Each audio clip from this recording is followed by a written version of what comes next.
bienvenidos. Mi nombre es Milagros Berríos, soy periodista de Ojo Público y hoy nos acompaña Joseph Daher Alba. Él es doctor en Historia, también es vicerrector académico y docente principal del Departamento de Humanidades de la Universidad Antonio Ruiz de Montoya. Ha sido también presidente ejecutivo del Instituto Nacional de Radio y Televisión del Perú, IRTP, secretario general de la SUNEDU y jefe institucional del Archivo General de la Nación. Muchas gracias por acompañarnos, doctor Daher. Las gracias a ustedes, Milagros, por la invitación y encantado de estar aquí. Bien, muchísimas gracias. Bueno, el Perú tiene más de 200 años y justo estamos en ese marco de lo que muchos llaman fiestas patrias, ¿no? Tenemos 200 años como república, más de 200 años como república, aunque su democracia aún es joven, según usted ha comentado en algunas oportunidades. Pero de cara a la realidad, ¿estamos siquiera ante una democracia? ¿Cuál es el diagnóstico país en estos 203 años? Yo creo que es una república ya digamos más o menos antigua, es una república con más de 200 años, pero efectivamente una república que ha tenido ensayos democráticos en donde quizás ha primado el ensayo-error, ¿no? Es decir, ha primado intentos de democracia, avances de democracia e inmediatamente retrocesos, ¿no? Uh-huh. Y los intentos de democracia nunca han llegado a ser plenamente ejercicios democráticos. Siempre hemos estado en sistemas democráticos precarios y luego de algunos años, parecieran ciclos, hemos pasado a un autoritarismo o a una dictadura. Prefiero llamarlo autoritarismo porque dictadura requiere de algunas definiciones. Ahora mismo estamos en un momento, quizá podríamos decir, de transición a un sistema más bien autoritario, porque no podríamos definir exactamente lo que hoy tenemos como una democracia. Estamos, creo, enfrente de una coalición gobernante entre el Ejecutivo y el Congreso, pero con un Ejecutivo muy débil que parece estar más bien dominado o sometido por el Congreso. En una cosa muy curiosa que no ha sucedido antes en nuestra historia y que no es muy común tampoco en el mundo, es decir, un autoritarismo gobernado por el Congreso. Ajá. Ahora, ¿y cuándo comienza o a partir de qué hecho se da este quiebre? También revisaba un poco lo que usted comentaba. Por hablar algo reciente, se mencionaba que a partir del 2016 se da ya una crisis, ¿no? Que llegó a la cúspide justamente en el Bicentenario. Pero no sé, ahora con los hechos, ¿cómo evaluaría? ¿Cuándo se dio este quiebre? Sí, yo creo que el año 2016 marca un hito, ¿no? Uh-huh. No estoy diciendo que las cosas empiecen en el 2016. Uh-huh. Los historiadores solemos poner hitos, solemos uh-huh. poner momentos que sirven sobre todo pedagógicamente para marcar periodos, para marcar momentos. Yo creo que el 2016 es un buen momento en donde tenemos los resultados de las elecciones, marcan a un ejecutivo muy débil con un Congreso muy fuerte. Uh-huh. Una candidata del fujimorismo que en ese momento no logra ganar, pierde por un margen mínimo, pero tiene un Congreso muy fuerte que logra dominar al Ejecutivo. Y a partir de allí, la fuerza que tenía ese partido político hubiese podido hacer, si quería, una serie de reformas que probablemente nos hubiesen conducido a tener una democracia mucho más sólida, mucho más institucional, pero no era el interés de ese partido político en ese momento ni de esa candidata. Y claro, se dedicó más bien a socavar al Ejecutivo, a no apoyar algunas de las iniciativas del Ejecutivo. El Ejecutivo pensó que podía negociar con ese monstruo que era ese partido político en el Congreso y finalmente se equivocó. Llegamos al 2021 y tenemos una situación similar pero diferente. ¿Diferente en qué sentido? Que los dos candidatos que llegan a la segunda vuelta en el 2016 tenían planteamientos económicos e ideológicos bastante similares. En el 2021 no es así. En el 2021 pareciera haber, de parte de la población, una opción por un cambio respecto del modelo económico. Uno podría estar de acuerdo o en desacuerdo con eso. Lo que estoy tratando de hacer es una descripción. Y gana esa opción de cambio, nuevamente por un margen muy pequeño. Y nuevamente ese mismo partido político que logra el segundo lugar se niega a aceptar los resultados. Ya antes había hablado de una posibilidad de fraude, es decir, en el 2016 habían hablado de una posibilidad de fraude, pero ahora la cosa es mucho peor. Ahora se niegan a aceptar los resultados, contratan bufetes de abogados, comienzan con una muy fuerte campaña publicitaria, incluso de desinformación, por las redes sociales, piden que les que lleguen denuncias, crean todo un ambiente y un escenario para denunciar un fraude que no existió, que nunca pudieron probar y que incluso hasta ahora siguen hablando del fraude. Es decir, se negaron a aceptar los resultados y la voluntad popular. Y a partir de allí, esa fuerza política, ese partido político llamado Fuerza Popular, comienza a concentrar, a coaligar fuerzas para oponerse desde el siguiente día al gobierno de Pedro Castillo.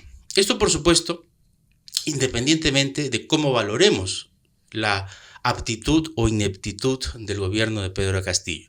Ciertamente no se rodeó de los mejores, tuvo ministros muy poco aptos, tuvo, en fin, todos recordamos, muy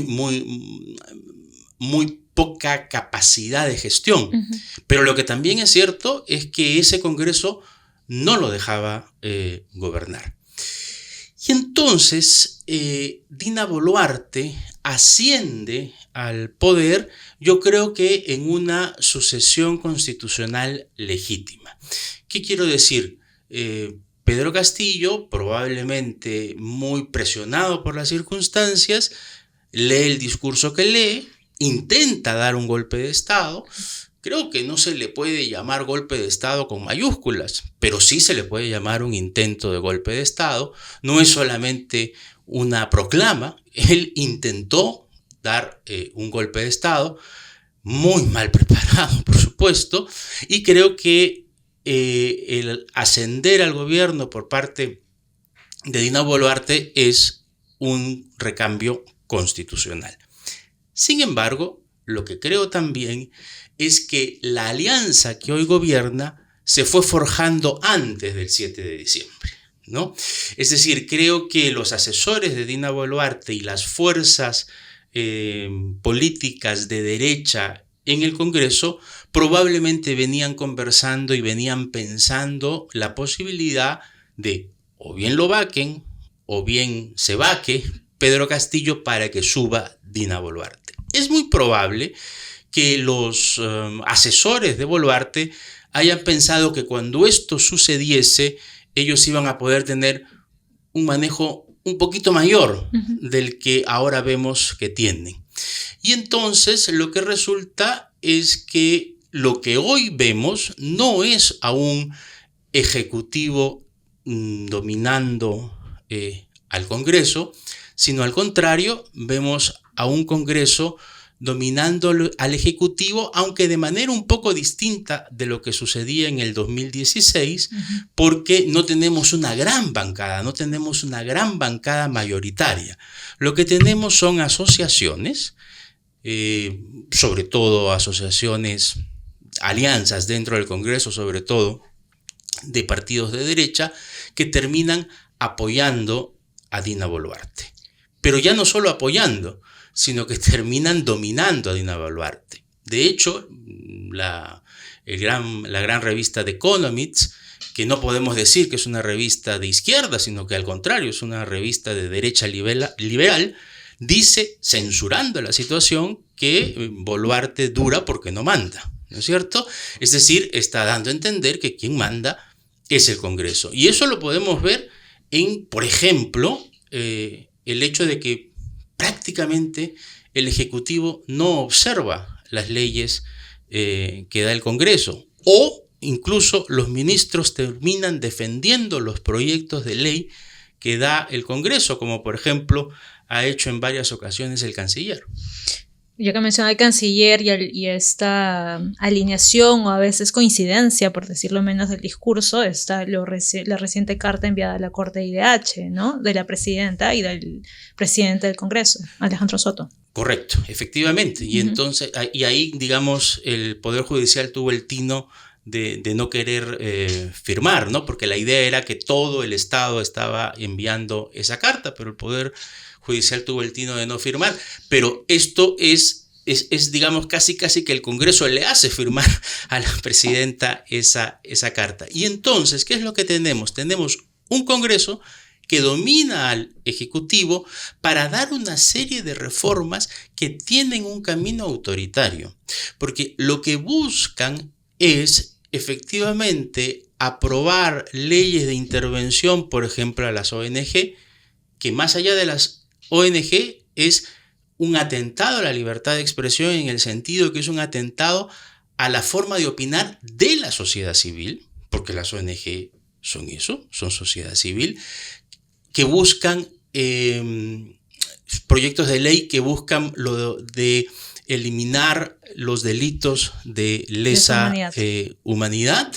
Son proyectos de ley que buscan eliminar la organizaciones criminales, organizaciones para delinquir, ¿no? Que favorecen al crimen organizado. Y claro, por supuesto, lo de la Junta Nacional de Justicia, que en el fondo lo que busca es intervenir en los organismos electorales. Y esa es la más clara evidencia de autoritarismo. Es decir, un poder interviniendo en los organismos electorales. Lo que uno usualmente ve es el poder ejecutivo interviniendo en organismos electorales, pero como en este momento quien ejerce el verdadero poder es el legislativo, lo que estamos viendo es un legislativo que se está orientando a poder intervenir en los organismos electorales. Y entonces estamos en camino de un régimen más autoritario. Un régimen más autoritario, digamos, promovido por el Congreso con el silencio del Ejecutivo. Con el silencio del Ejecutivo, con la aceptación del Ejecutivo, con probablemente el no poder hacer otra cosa del Ejecutivo. Yo en lo personal creo que con la complacencia del Ejecutivo. Lo que pasa es que, claro, yo creo que el Ejecutivo tiene como principal norte, digamos, no un proyecto nacional, no un gran plan de gobierno, sino durar. Y tiene como gran norte durar porque sabe muy bien que cuando se acabe su periodo, Dina Boluarte va a tener que enfrentar a la justicia y va a tener que enfrentar procesos legales. Y entonces, claro, uno quizás en algún momento, yo mismo desde alguna esquina, le aconsejé, cuando uno ya veía que el Congreso estaba, digamos, avasallando en su poder, uno le hubiera podido aconsejar a la presidenta, adelante elecciones, ¿no? Gánele el juego al Congreso, sea usted la que dirija la transición, pero para eso parece que ya se le pasó el carro, ¿no? Porque está tan comprometida en tantas cosas que evidentemente no le conviene el adelanto de elecciones, le conviene a ella, por los procesos legales que va a enfrentar, tratar de terminar el 2026. Si el Congreso es el que domina el Ejecutivo, ahora mismo, ¿en manos de quién o de quiénes está el país? Es muy complicado eso, porque yo creo que el Congreso en este momento está representando a intereses de particulares.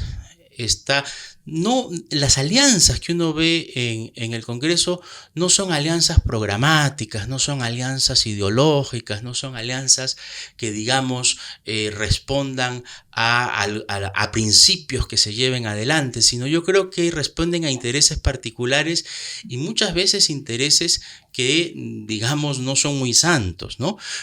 Uno puede ver intereses de la minería ilegal, uno puede ver intereses del transporte informal, uno puede ver intereses también de algunas universidades que quizá no fueron de las mejores. Esos son los intereses que están en el Congreso y que se están defendiendo en el Congreso. Es incomprensible que la institución que da las leyes en un país termine defendiendo o dando normas que pudieran beneficiar al crimen organizado. Eso es algo prácticamente, digo, incomprensible y lo estamos viendo en este momento, ¿no? Entonces son esas mafias las que están ahorita dominando el país está en manos de estos sectores. Yo creo que estamos muy cerca de eso, si es que ya no estamos en eso. Nuestra historia además ha estado muy vinculada, llena de desigualdades, de discriminación, de desprecio cultural incluso, de corrupción. ¿Eso también ha afectado esta consolidación plena de la democracia? Sin lugar a dudas, ¿no? La democracia es el sistema de los ciudadanos, ¿no? Ese sistema en donde quienes lo ejercen son los ciudadanos. Y una de las características propias de la ciudadanía es que se pueda, digamos, desarrollarse en igualdad. Es cierto que esa igualdad no es algo que se consigue de la noche a la mañana, es algo que tuvo que haberse ido consiguiendo a lo largo de todo el siglo XIX, es algo que tuvo que haberse ido consiguiendo a lo largo de todo el siglo XX, pero uno de los principales problemas que hemos tenido en nuestra historia no es que no hayamos tenido buenos momentos, no es que no hayamos tenido buenos gobiernos, no es que no hayamos tenido momentos de expansión de la ciudadanía, sino que hemos tenido avances y retrocesos.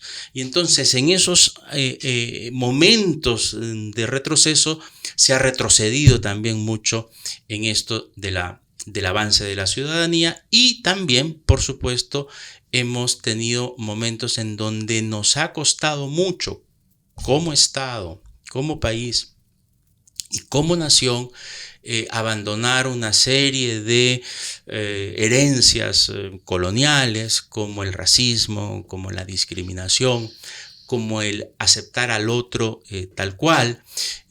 Pensemos en lo último que acabamos de ver con el presidente Castillo y con su familia.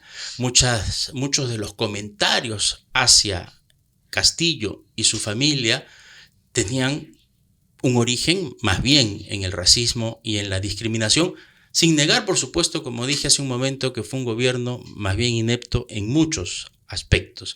Pero eso no tiene por qué significar que lo tengamos que asociar a una determinada raza o a un determinado origen, ¿no? Por otra parte, lo que estamos viviendo ahora también creo que es un retroceso respecto de ciertos avances en cuanto a, digamos, determinados asuntos que creíamos que habíamos logrado asumir como sociedad. Como por ejemplo, esto que digo de asumir como valores de no discriminación, o como valores de asumir que determinados momentos, como por ejemplo el conflicto armado interno, tuvieron como una de sus razones precisamente la discriminación. Hoy estamos más bien reviviendo algunas tesis negacionistas sobre ese momento como si no hubiese ocurrido matanzas, masacres, actos de terrorismo no solamente de parte de los terroristas, que sí por supuesto existieron, sino también de parte de las Fuerzas Armadas y del Estado. Y creo que un hecho que más bien engrandece a las Fuerzas Armadas y al Estado es reconocer que existieron y hacer todo lo posible para que no se repita.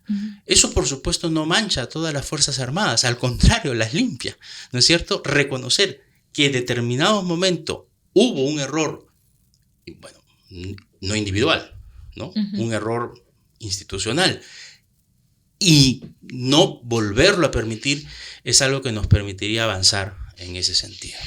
El informe final de la CBR también hace mención dentro de sus conclusiones, ya que hablamos de desigualdad, a este tema de las muertes que ocurrieron en Lima y las muertes que ocurrieron fuera de Lima en regiones, ¿no? Es una evidencia más de estas fracturas que existieron. Y eso también trae a colación lo ocurrido durante las protestas sociales contra el gobierno de Boluarte y del Congreso.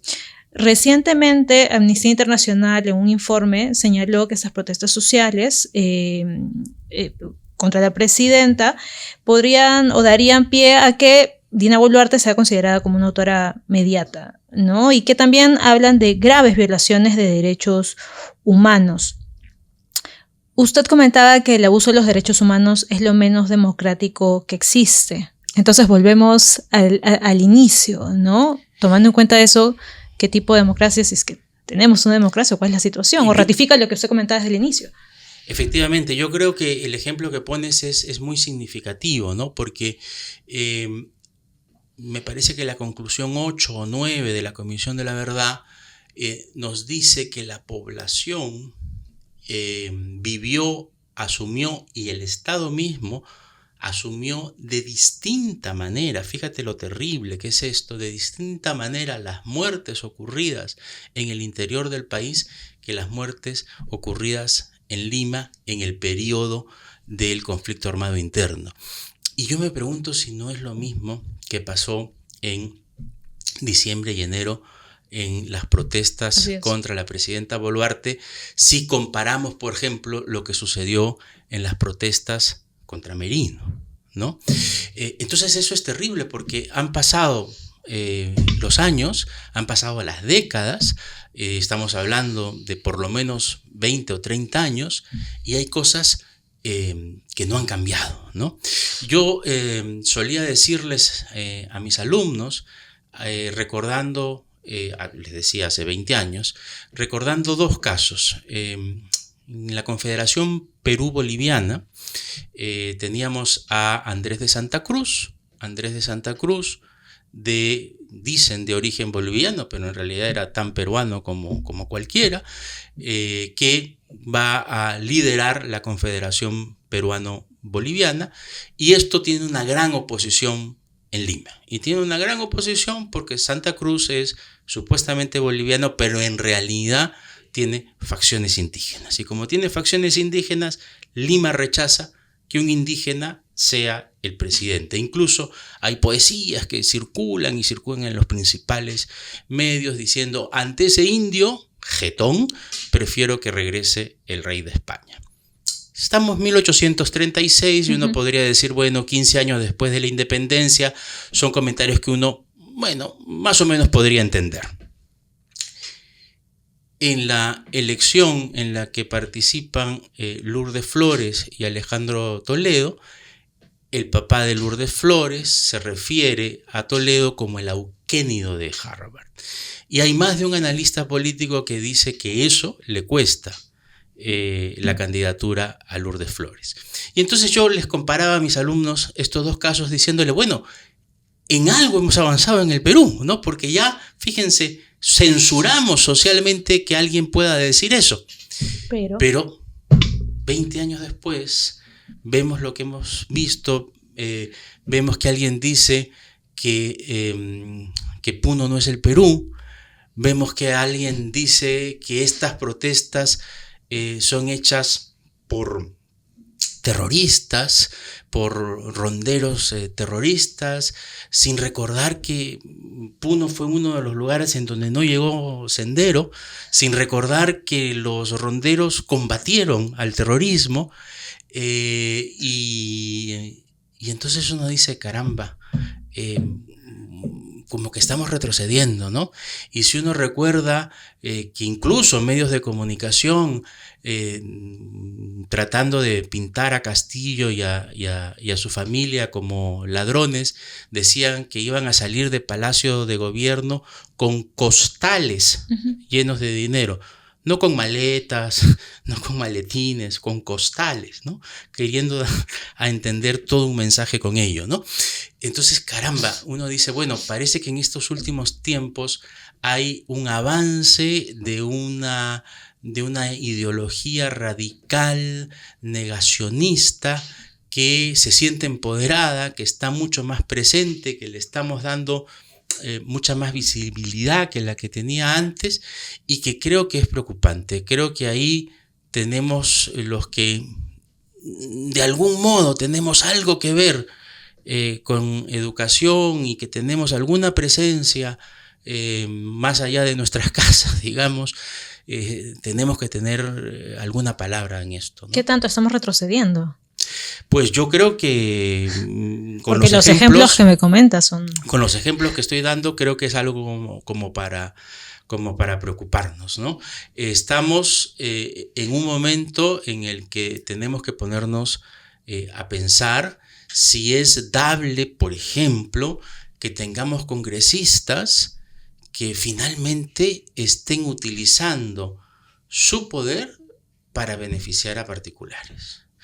O si, por ejemplo, en este momento tenemos a la presidenta ejecutiva del Canal del Estado que decide utilizar los recursos del Estado para publicitar el programa de estudios de una universidad. O incluso para publicitarse ella misma. Sí. Es decir, esto es intolerable, ¿no?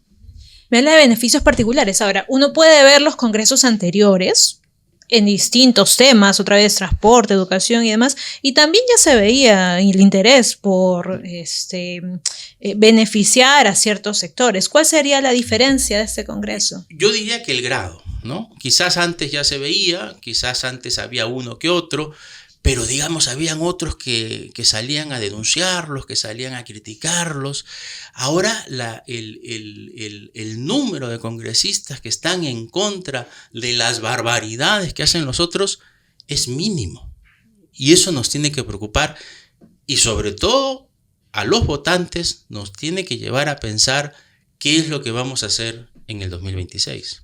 En una columna usted comentaba que no es que la democracia muere violentamente, sino a veces la democracia se está muriendo, no es como que un proceso. Esa es la situación actual. Efectivamente, ¿no? Hoy en día la teoría política nos dice que las democracias ya no mueren como antes, ya no mueren con golpes de Estado o con tanques que entran, sino que estos intereses particulares entran dentro del mismo sistema y la van socavando, la van matando, van haciendo que uno vaya perdiendo el interés, vaya perdiendo la fe, vaya perdiendo la confianza en el sistema, y la van socavando. Y ese tipo de cosas no ocurren solamente en el Perú, podemos ver que ocurre en el mundo también, pero tienen que llamarnos la atención de lo que está ocurriendo en nuestro país. Ahora, la historia del Estado peruano, por ejemplo, está en el Archivo General de la Nación, ¿no? El mismo que va a tener que desocupar ya después de un proceso judicial largo, ¿no? El sótano de Palacio de Justicia, y también en medio del allanamiento del Ejecutivo, ¿no? No ha habido un mayor movimiento en ese sentido. Ya se ha conocido incluso por la misma Contraloría que el depósito donde sería trasladado tiene serias deficiencias de distinto tipo. Entonces, aquí podríamos hablar quizá de una desprotección y amenazas en lo físico, en lo estructural, pero también quizá sería alguna forma de interpretar nuestra historia actual, nuestra historia patria. Yo creo que lo que está ocurriendo con el Archivo General de la Nación es digamos, un muy buen símbolo de lo que está ocurriendo con el Ejecutivo, con el gobierno, con el país. Un muy buen símbolo en el sentido de que lo simboliza muy bien, pero es terrible, ¿no? Claro. Es verdad, hay que reconocerlo en principio, que el Poder Judicial y el Archivo General de la Nación entraron en un juicio y el Archivo General de la Nación lo perdió. Así es. Claro, habría que preguntarnos si existía la posibilidad de que no lo perdiese, ¿no? Porque el Poder Judicial aquí era juez y parte, ¿no es cierto? El Poder Judicial demandaba y el Poder Judicial decidía. Pero bueno, el Archivo General lo perdió. Han sido como 4 o 5 años de juicio. La responsabilidad no es solamente de este ejecutivo, sino de los, por lo menos, 2 ejecutivos anteriores. Porque si yo soy ministro de ese momento o soy presidente de ese momento, apenas me entero que el Poder Judicial me ha hecho un juicio, obviamente tengo que saber que me lo va a ganar. No hay forma que no me lo gane. Y en ese momento comienzo a construir un local para albergar esos papeles que van a ser desalojados de ese lugar. Que está en Pueblo Libre, o sea, desde hace muchos años se habla de este espacio en Pueblo Libre. Y lo que falta es construirlo. El proyecto existe, parte del presupuesto existe, lo que falta es ejecutarlo. Pero lo que ha ocurrido es que el Archivo General ha perdido el juicio, el Poder Judicial ha dicho desalojen, y lo impresionante aquí es que la ministra de Cultura y el jefe del Archivo General de la Nación han dicho sí, muy bien, desalojaremos. Yo no digo que no se deban respetar los fallos judiciales, pero también existe la posibilidad de llegar a una conciliación. Ya que no construyeron antes, existe la posibilidad de conversar con el doctor Arévalo, el presidente del Poder Judicial, y decirle, oiga doctor, no nos va a sacar a la calle usted con 30 kilómetros de documentos, ¿no? Denos usted 2 años, 3 años para construir en Pueblo Libre, aunque sea los 2 primeros pisos, no todo el local, pero por lo menos para llevar estos documentos. No, ellos se han allanado y han decidido alquilar un local en el peor sitio posible. Es como que se hubieran escogido el peor sitio. ¿Y por qué es el peor sitio? Porque lo han escogido en una zona industrial, es decir, puede suceder cualquier desgracia, es vecina de productor de lejía, de café. Efectivamente, café, lejía, productos químicos, etc. En segundo lugar, es en el Callao, es decir, con una humedad mayor que va a dañar a los documentos, porque estamos hablando de documentos antiguos. En tercer lugar, está próxima a un aeropuerto y todas las normas archivísticas te dicen que los archivos históricos nunca deben estar cerca de aeropuertos. En cuarto lugar, es un galpón. Es un galpón, es un depósito. No tiene condiciones para albergar material histórico. Pareciera que lo que quieren es poner ahí la documentación. Quién sabe cuándo se va a poder consultar. Pero, para colmo de males, la Contraloría ha determinado que ese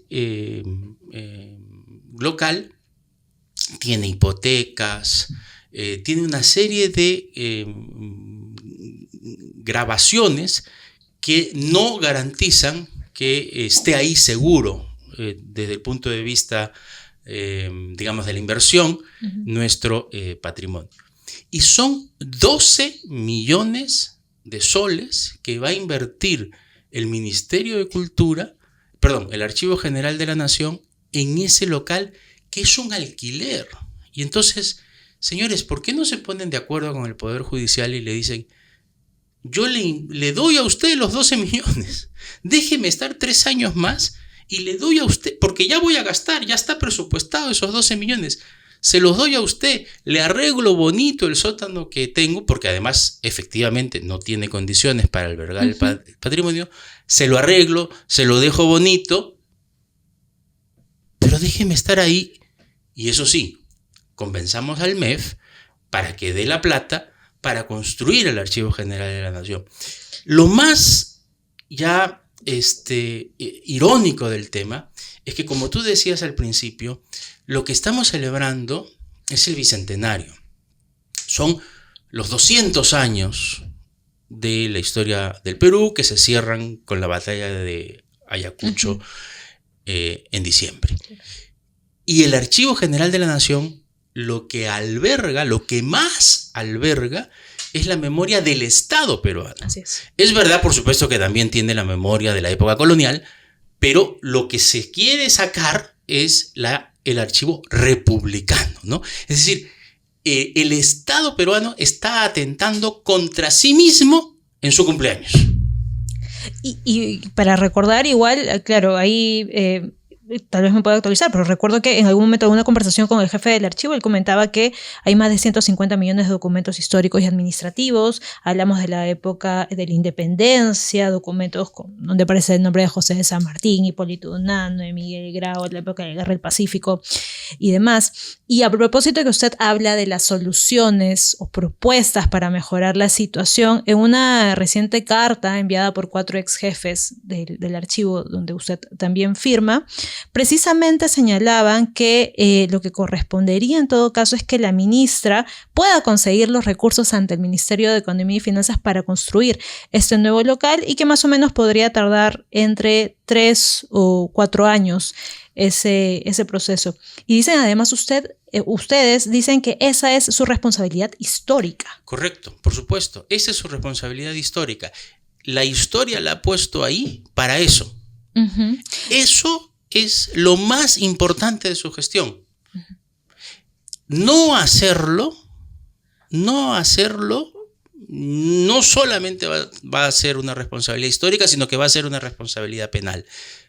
Y además decían que es, claro, un grave atentado a la protección del patrimonio, una situación inédita, y que esto sería un perjuicio al patrimonio aún peor que el que significó la guerra con Chile. ¿De qué magnitud entonces estamos hablando? Lo que pasa es que hay 2 riesgos, Milagros. El primero es el daño que van a sufrir los documentos en el traslado. Como estamos hablando de documentos que pueden tener hasta 200 años de antigüedad, el solo sacarlos de donde están para llevarlos los puede dañar irreparablemente. Y luego que estén 3 años, porque el contrato es por 3 años, entonces supongo que ellos están pensando que van a estar al menos 3 años. El que estén 3 años allí, con una humedad mayor, los puede seguir dañando. Y por supuesto, en el traslado de ida y en el traslado de vuelta, algunos amigos de lo ajeno podrían hacer que desaparezcan algunos documentos. La solución es absolutamente descabellada. No podíamos utilizar ese término en la carta, pero aquí sí lo puedo decir.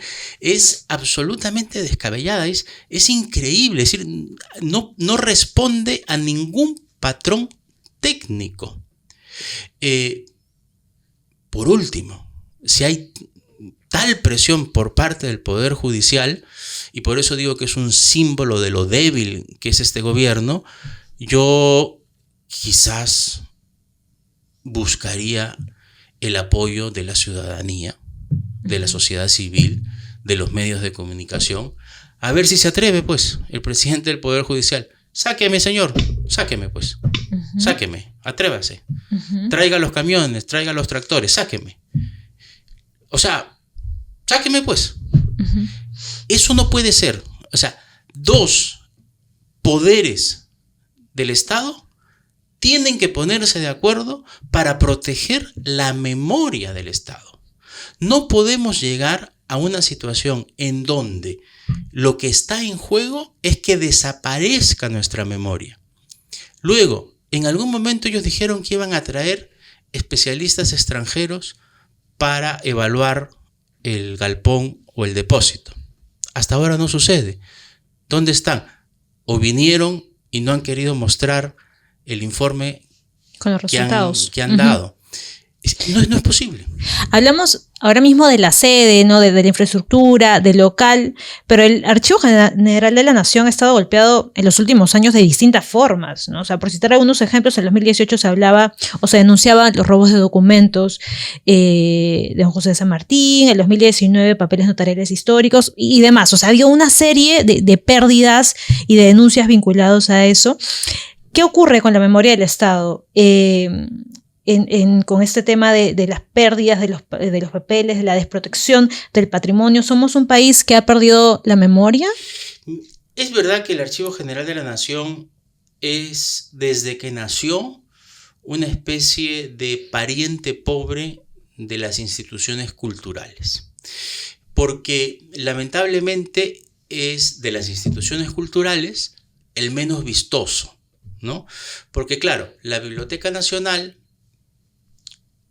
tiene, que no es que sea muy rica, pero tiene libros, tiene manuscritos, tiene dibujos que son muy vistosos, ¿no? Y los museos, bueno, ya ni se diga. Claro. Y los restos arqueológicos, pues ni se diga. En cambio, el Archivo General de la Nación son como papeles viejos, ¿no? Y no todos los funcionarios públicos saben lo que realmente hay allí. E incluso hay algunos que creen que con digitalizar basta y ya que importa que se queme el documento. Entonces, se mezclan dos cosas. Uno, que no son muy vistosos, y dos, hay una ignorancia bastante grande. Entonces, es verdad que el Archivo General de la Nación ha sido descuidado por el Estado siempre. Y es verdad que no valoramos en el Perú suficientemente nuestra memoria y nuestra memoria escrita. Pero es verdad también que no logramos darle el valor que deberíamos darle. Porque el Archivo General de la Nación, además de lo histórico, tiene una función que quizá no es muy conocida, y es que es aquel que da la normativa de cómo deben archivar las instituciones públicas. Las de hoy. Por ejemplo, la Contraloría no podría hacer su labor si las instituciones públicas no tuvieran archivos. Hay una normativa del Archivo General de la Nación que impide que los funcionarios públicos puedan eliminar documentación.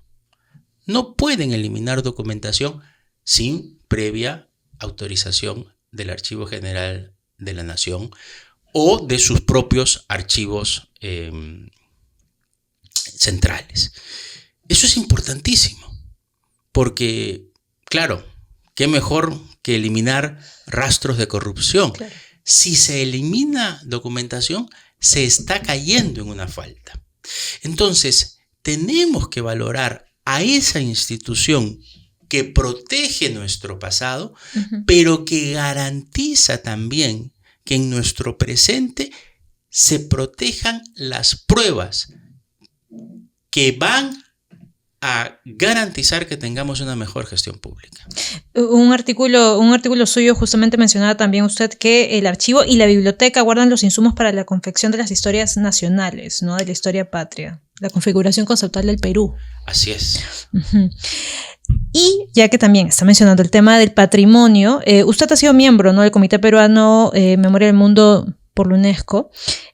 Aquí en Ojo Público hace poco se publicó un informe donde se da cuenta de que por lo menos 6 patrimonios mundiales ubicados en el país, que forman parte de un grupo mayor de más de 60 sitios arqueológicos, están siendo vulnerados, amenazados por distintas situaciones, desde el abandono hasta la expansión urbana. Un caso emblemático es el de Chan Chan.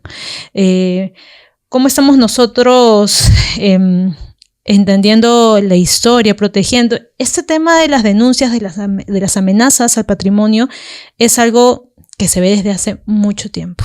Hablamos ya de patrimonios mundiales. Entonces, siempre las autoridades le están dando la espalda a la situación porque nadie hace nada por eso.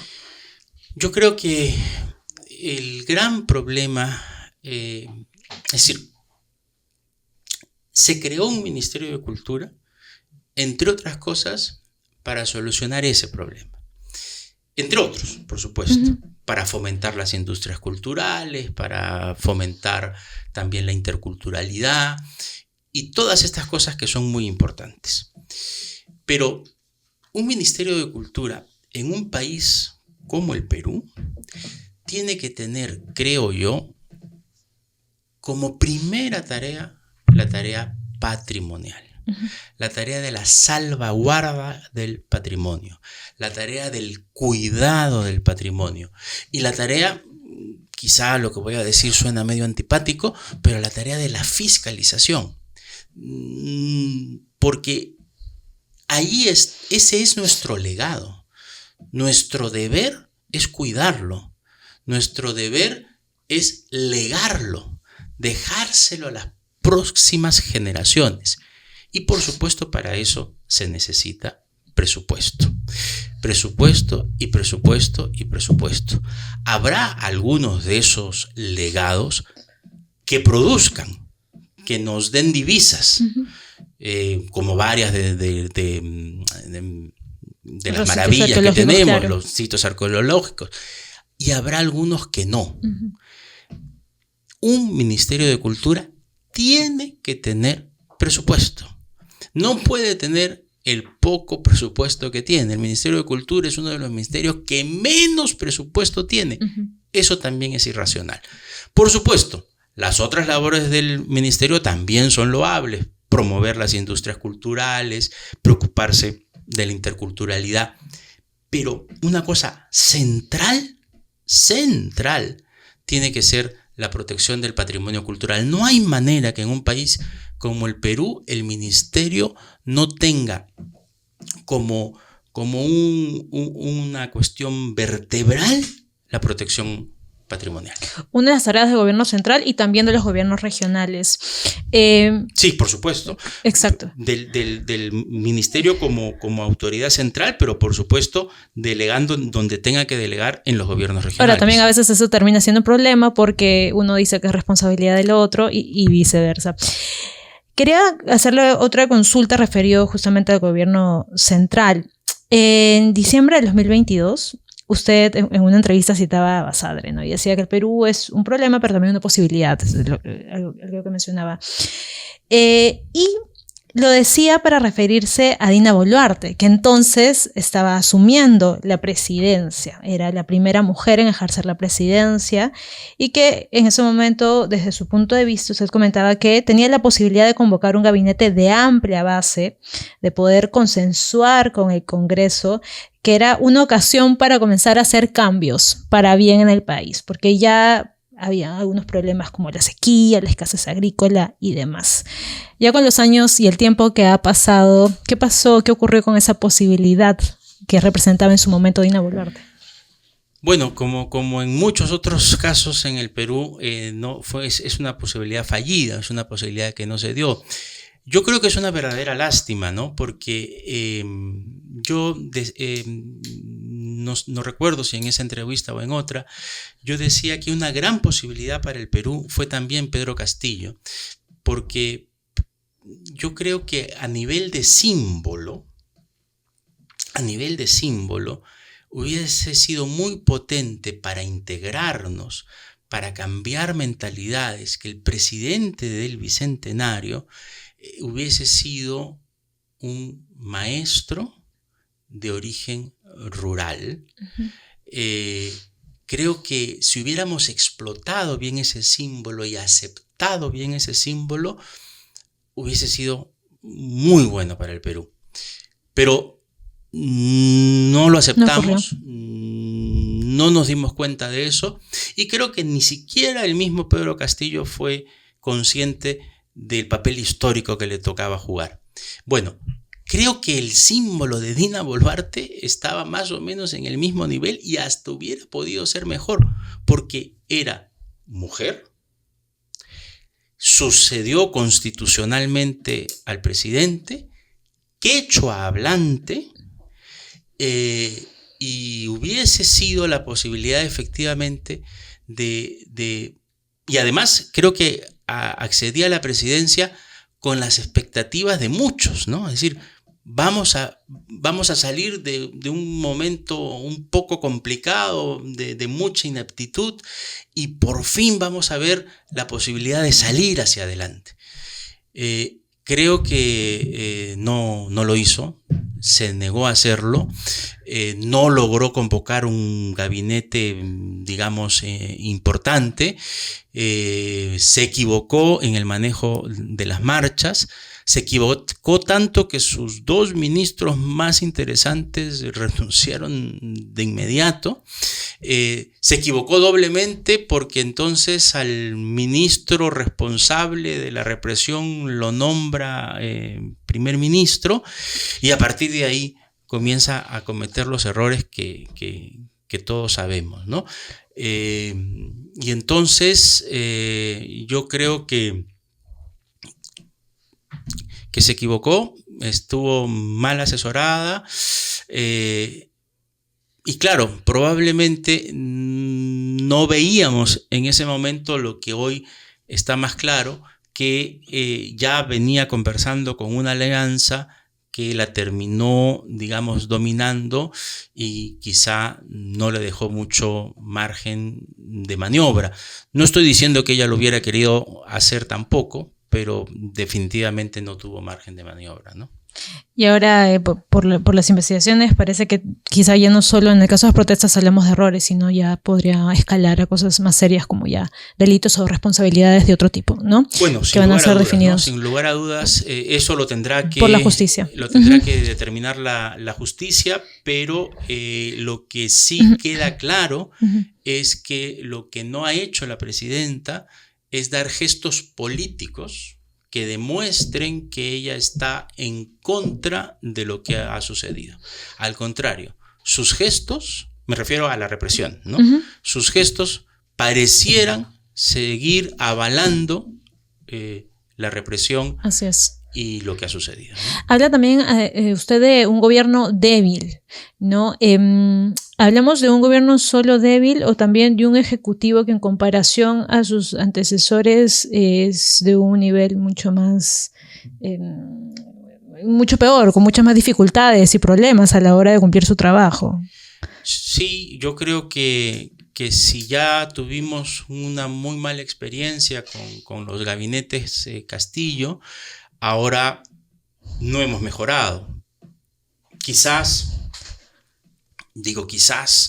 no tenemos ejemplos tan pintorescos como el de la agüita arracimada, pero, hombre, tenemos ministros que parecían muy preparados y que terminan dando declaraciones absolutamente inaceptables, ¿no? Tenemos ministras de la mujer que parecen cualquier cosa menos ministras de la mujer. Tenemos cancilleres que van a las embajadas a criticar a los gobiernos en los días nacionales de estos gobiernos. Es decir, tenemos ministros de salud que tienen medicamentos vencidos desde hace un año y que no se dan cuenta. Tenemos ministra de la vivienda que asocia al presidente de una reguladora con Salatiel Marrufo sin ninguna prueba, ¿no? Es decir, tenemos unos miembros de los gabinetes un poquito más blancos o bastante más blancos que los anteriores, pero no sé si mucho más eficientes o mucho más preparados, ¿no? ¿Con qué gobierno se podría comparar en la historia el actual gobierno?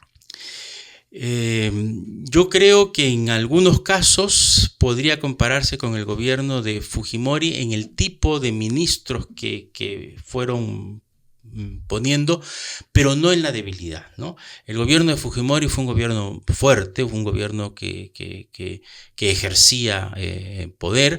Aquí tenemos un gobierno muy débil, un gobierno que ni siquiera creo que podríamos llamarlo autoritario. Es un gobierno con vocación autoritaria, que no tiene ningún convencimiento democrático, pero que tampoco tiene mucha posibilidad, mucho margen de ejercer una autoridad, digamos, desde arriba, ¿no? Es un gobierno que se tiene que apoyar permanentemente en el Congreso, Y es un gobierno sin legitimidad alguna, ¿no? Estamos hablando de una coalición gobernante que por un lado tiene 5% de popularidad y 4% en el otro caso. Y es un gobierno no solo sin legitimidad, sino sin representatividad, ¿no? Estamos hablando de una presidenta que no puede salir a la calle, que no puede estar sola en manifestaciones, que claro, no da entrevistas. Al principio era una presidenta a la que los medios de comunicación más o menos apoyaban. Hoy ya no estamos viendo eso. Al principio era una presidenta en la que los líderes de opinión, digamos, más o menos apoyaban. Hoy ya no vemos eso. Es decir, es un gobierno sin representatividad.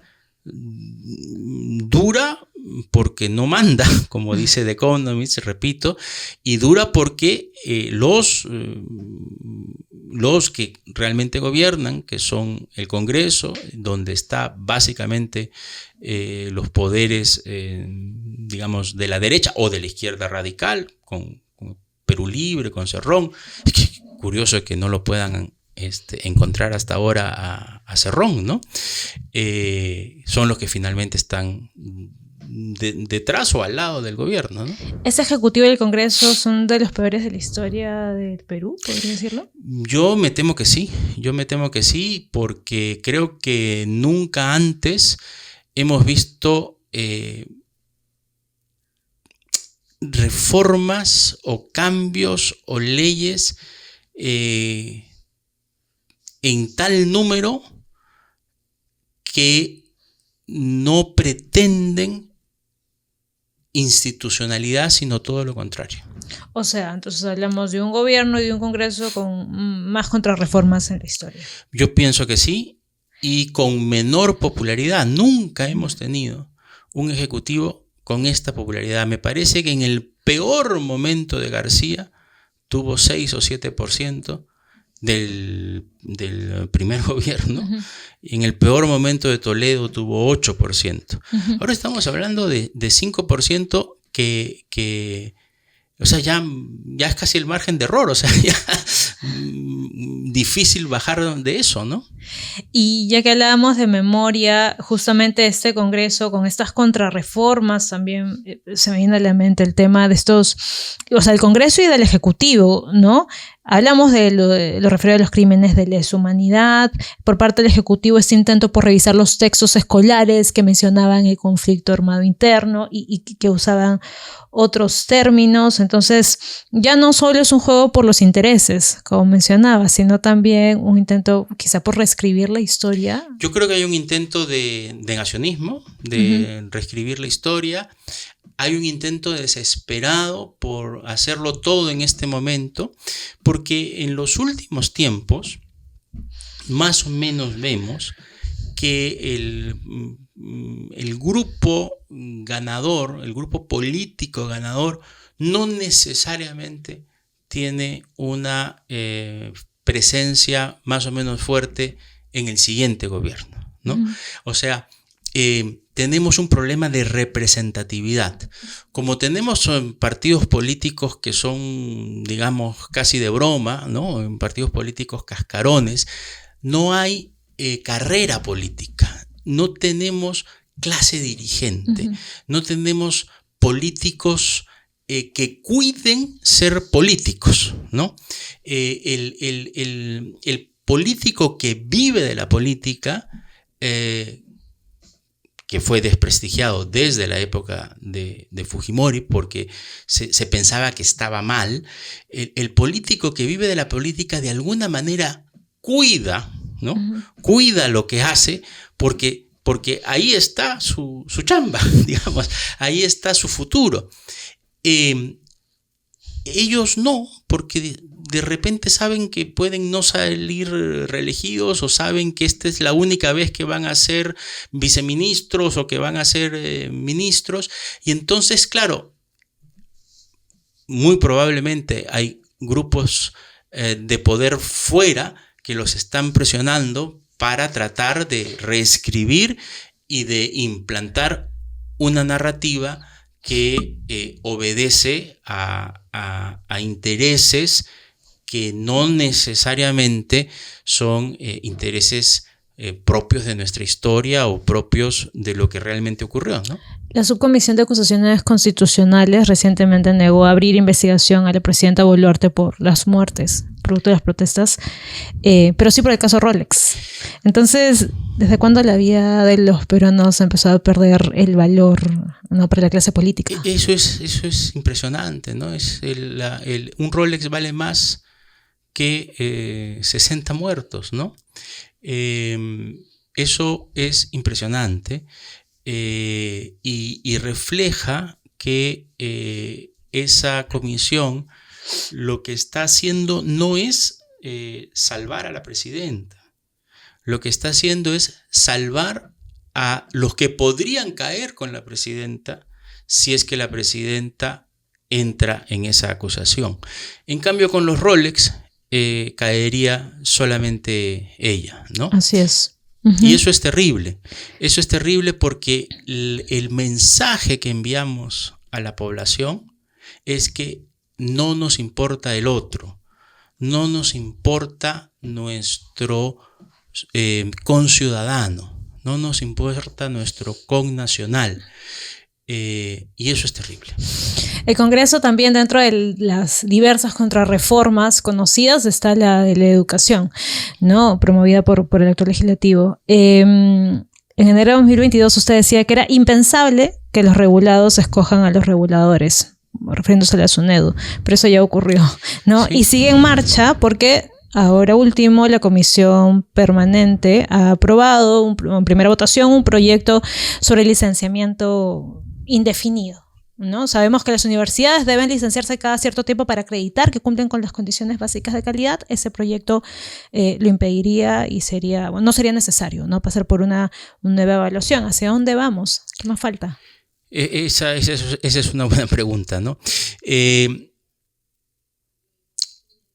Fíjate, desde que se aprobó la nueva ley universitaria, desde el 2014, 15 y desde que existe la SUNEDU, siempre ha habido oposición desde el Congreso. Los congresistas han cambiado, el Congreso ha cambiado, han cambiado los personajes, los nombres, pero detrás de ellos siempre han habido algunos poderes fácticos que han estado en contra de la reforma universitaria, de la reforma de la educación. No importa el nombre del congresista, pero siempre hay alguien que llega detrás y le dice hay que tumbarse esta reforma. La anterior SUNEDU fue sometida a 6 o 7 investigaciones de comisiones investigadoras del Congreso, sí, que para supuestamente comprobar corrupción, favorecimiento, supuestamente licenciamientos que no debieron darse, o supuestamente denegatorias que no debieron darse. Ninguna de esas comisiones investigadoras lograron probar algo, lograron probar alguna irregularidad. ¿Qué quiero decir con esto? Quiero decir que esto que estamos viendo que ahora ha triunfado, no logró triunfar antes, pero ya existía, ¿no? Es decir, quererse tumbar la reforma universitaria ha existido desde el día siguiente. ¿Cuál es la gran diferencia respecto de lo que pasa ahora? Que antes teníamos un ejecutivo que defendía a la SUNEDU. Y yo podría decir que este es el primer ejecutivo que no defiende a la SUNEDU. Incluso Castillo, aunque él en lo personal tuvo frases muy duras contra la SUNEDU, en su gobierno se observó la ley de autonomía universitaria. Su gabinete la observó. Probablemente porque ese gabinete estaba integrado por César Landa, que es un constitucionalista que siempre estuvo y que estuvo involucrado en el tema de ley universitaria. Y que estuvo involucrado en el tema de ley universitaria y seguramente logró, digamos, influir para que se observara. Castillo, él mismo, creo que nunca estuvo muy de acuerdo con la SUNEDU, pero por lo menos ese gesto de observar, de oponerse al Congreso, lo dio. Este ejecutivo, esta presidenta, este ministro y los anteriores han sido probablemente peores críticos aún de la SUNEDU. Ahora bien, si tú me preguntas, ¿es absolutamente obligatorio que el licenciamiento sea periódico? Es decir, es absolutamente descabellado que sea permanente. Y yo te diría, depende, ¿no? Depende. El problema es que no estamos ahorita en una situación como para que eso funcione. ¿Qué quiero decir? Si funcionara realmente el CINEACE y el CINEACE se ocupara de la acreditación, que es la que ve la excelencia, uno podría decir, bueno, muy bien, el licenciamiento cumplió con las condiciones básicas de calidad y a partir de ahí que las acreditaciones las vea el CINEACE. Pero el CINEACE, ¿dónde está? Es verdad que la ley lo ha reorganizado, pero todavía está reorganizándose, ¿no? No aparece. Entonces, volver ahorita el licenciamiento permanente como que no sería el momento más adecuado y que por supuesto responde a otras lógicas y a otras necesidades, no a la necesidad de la mejora continua de la calidad, ¿no? Yo lo que creo es que responde más bien a los intereses de aquellas universidades con fines de lucro que creen que invertir en calidad termina mermando sus ganancias. Y podríamos señalar otros ejemplos, o sea, esa misma iniciativa legislativa también habla del 100% de créditos para educación a distancia. Así es. ¿No? Y claro, ya hablamos de reforma universitaria, pero en la reforma magisterial también está el tema del nombramiento automático, que bueno, el Ejecutivo lo ha observado, pero quién sabe que al igual que otras oportunidades el Congreso la apruebe por insistencia finalmente. Yo creo que el Congreso lo va a aprobar por insistencia, porque nuevamente ahí están ya intereses de Perú Libre, la bancada magisterial, etcétera, pero que no van, o sea, no son medidas que aporten a la calidad, ¿no? No son medidas que aporten a la meritocracia, no son medidas que aporten a la educación de nuestros hijos. Y una consulta más sobre este rol del Congreso y del Ejecutivo. Lo mencionamos en algún momento, el tema de la Corte Interamericana de Derechos Humanos. Usted también, con su conocimiento como historiador, ¿usted antes o en los últimos años, o quizá desde que se recuperó la democracia, ha visto esta pretensión por parte del Ejecutivo, del gobierno, o por lo menos que no cierra la puerta a la posibilidad de retirarse de las competencias de la Corte IDH? La verdad es que siempre han existido peticiones aisladas, ¿no? Aisladas. Por ejemplo, en algún momento alguien quiere la pena de muerte, claro. Y entonces dice, bueno, vamos a retirarnos, pero son peticiones aisladas que no terminan teniendo éxito. Pero ahora la petición es fuerte, aparentemente avalada por una mayoría del Congreso, por una mayoría de Fuerza Popular, también por algunas declaraciones del Ejecutivo, y eso sería terrible para el Perú por varios motivos. Digamos, aquí no es que la caviarada es la que quiere estar allí, sino porque estar allí nos pone, digamos, en buenos términos a nivel internacional. Salir de allí nos va a poner en una muy mala imagen a nivel internacional. Una de las cosas que se le aplaudía a Fujimori en los 90 es que logró reinsertar al Perú en el sistema internacional, porque el primer gobierno de Alan García, al no pagar la deuda, etcétera, nos habían, digamos, sacado del mundo internacional, y Fujimori logró reinsertarnos en el mundo internacional. Es curioso que ahora los seguidores de Fujimori lo que quieran es volvernos a sacar de ese sistema internacional. Y ese sistema internacional no solamente sirve, entre paréntesis, para estas cuestiones de lesa humanidad, sino para una serie de posibilidades a donde los ciudadanos peruanos pueden acudir si el sistema interno no los ayuda, muchas veces incluso de índole laboral, ¿no? Sí. Entonces es absolutamente irresponsable insistir en ello, ¿no? La población, la ciudadanía muestra un poco su hartazgo, ¿no? Esta desconfianza ya por las autoridades, por lo menos en las cifras, ¿no? Vemos el tema de la desaprobación, pero no sale a las calles. ¿A qué se debe? Pues hablamos también de crisis económica, la gente tiene que trabajar y también quizá tiene miedo, ¿no? Yo creo que se explica un poco por todo eso. Yo creo que, a ver,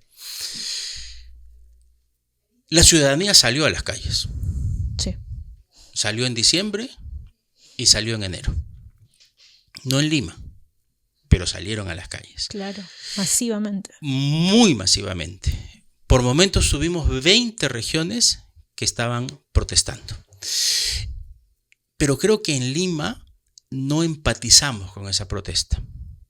Creo que en Lima no la entendimos.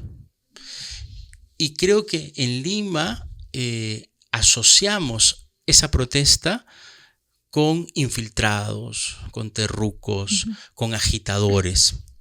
No niego que en algunos casos puedan haber habido infiltrados y agitadores. Como ocurre en muchas marchas. Como en todas las marchas, sí. Como en todas protestas. Pero obviamente si no hay una masa que está protestando, si no hay una multitud que está protestando, el agitador se queda solo, ¿no es cierto? Entonces, creo que también es cierto que la gente probablemente se frustró, ¿no? Porque no prendió en Lima. Y estas protestas pues tienen que prender en Lima. No prende en Lima, creo yo, entre otras cosas, por el día a día, porque estamos en una situación económica difícil. Las cifras del aumento de la pobreza son irrebatibles y en zonas urbanas. Y además creo que también por miedo. Pero por otra circunstancia, ya que tú citabas a Basadre hace un momento. Basadre dice que la multitud, tiene un libro muy bonito sobre la multitud en la historia, y él dice que la multitud en la historia del Perú aparece de repente. Está muy callada y de repente aparece. Y suele aparecer, cuando aparece, con violencia, ¿no? Esto no es un deseo, por supuesto, claro. Lo dijo una vez una congresista y la quisieron censurar. Es una descripción de lo que ha sucedido en la historia del Perú. ¿Qué gatilla, qué hace que esa multitud aparezca? Una serie de circunstancias. No tenemos, digamos, aquí la varita mágica o la receta para decir qué es lo que puede ocurrir. Usualmente son varias circunstancias. Lo que sí quizá podemos ensayar es una explicación de por qué no aparece. En primer lugar, porque no hay una clara figura que logre aglutinar. En segundo lugar, porque hay muchas demandas y hay demandas contrapuestas, ¿no? Hay demandas, yo por eso no marcho para aquello, pero si marcha aquel, yo no marcho. Entonces, no hay alguna figura que pueda aglutinar. Y se necesita que haya algo que sea más transversal, ¿no? ¿Cómo qué? Eso es lo que tendríamos que ver, ¿no? Por ejemplo, algo que afecte mucho lo electoral, ¿no? Quizá lo de los movimientos regionales, que en algún momento se habló. Quizás incidir más en el hecho de la reelección, de los congresistas, que quizá no ha sido muy bien entendido, pero claro, eso perjudicaría a muchos, ¿no? Entonces, ¿quién va a tener el caballito de batalla con eso? Pero en fin, la multitud puede aparecer, ha aparecido en nuestra historia, no creo yo que no vaya a aparecer, podría aparecer antes del 26, podría no aparecer, efectivamente, pero es un elemento que está ahí presente. Y si no es con marchas, también el ciudadano podría, o cree usted que mostraría su molestia a través del voto eventualmente en el 2026. Ahora, tampoco hay, por lo menos hasta el momento no aparecen grandes opciones, ¿no? Vemos muchos rostros conocidos, mucha fragmentación. Usted ve las elecciones del 2026. Yo no veo con muchas esperanzas las elecciones del 2026, más allá de las personas que ya han ido apareciendo y los posibles candidatos. El gran problema que vamos a tener el 2026 es la enorme fragmentación, ¿no? Y que vamos a tener también mucha gente nueva, tanto en el Congreso como seguramente en el Ejecutivo.